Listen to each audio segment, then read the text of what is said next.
এই যে আমার কর্তামশাইয়ের দেওয়া কালকের গিফট, কালকে 2রা অক্টোবর মহালয়ার দিন। এমনিতে তো পুজোর গিফট সব হয়ে গেছে, জামা কাপড় শাড়ি অনেক হয়েছে, দিয়েছে। তো এটা হলো কালকে স্পেশাল গিফট। কালকে এই অধম তোমাদের টুম্পার রজনামচার টুম্পা অধম পৃথিবীতে এসেছিলো। তাই যাই হোক, তো মিত্রবাবু এই গিফটটা দিয়েছে। প্রত্যেকবারই কিছু না কিছু দেয়, তো এবারে আমি চেয়েছিলাম ওই যে 2.5 প্যাচের আংটি পায়ে, আর হলো গিয়ে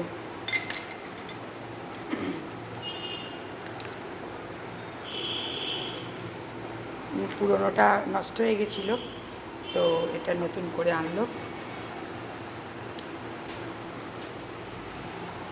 এটা আর এটা মিত্রবাবুর দেওয়া গিফট এবছরের বার্থডে, আগামীকাল 2রা অক্টোবর।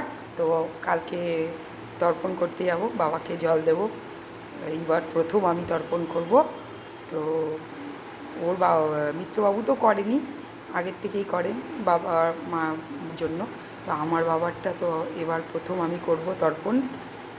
আমার বাবার 1 বছর সবে গত হয়েছে, তোমরা সবাই জানো, আগের ব্লকে দেখেছো। তো আমার বাবার জন্য তর্পণ এবছর প্রথম আমি করব তর্পণ। তো গঙ্গার ঘাটে কালকে গিয়ে তোমাদের যদি সম্ভব হয় দেখাবো, অনেক লোকজন, অনেক ভিড়। তো কালকে আমার জন্মদিনও, তো ওই জন্য মিত্রবাবু এই গিফটটা অগ্রিম দিয়ে দিয়েছে আজকেই। তো বন্ধুরা, কেমন হয়েছে তোমরা অবশ্যই জানাবে। আমি তো খুব খুশি, আমি খুব অল্পতেই খুশি, তাহলেও প্রত্যেকবারই কিছু না কিছু দেয়। গত বছর পলা বাঁধানো দিয়েছিল, এবছর এটা আমি নিজেই চেয়েছি, কারণ জামা কাপড় প্রচুর দিয়েছে, জুতো, জামা কাপড়, শাড়ি, কুর্তি অনেকগুলো দিয়েছে। তা যাই হোক, আমি ওই জন্য বলেছি বেশি কিছু আনতে না, এটাই তাও এটাই। এখন তো রূপোর জিনিসেরও অনেক দাম। তো যাই হোক, আমার এটা খুব পছন্দের, আমি এটা চেয়েছিলাম, তো এটা কালকে রাত্রেবেলা এনে দিয়েছে।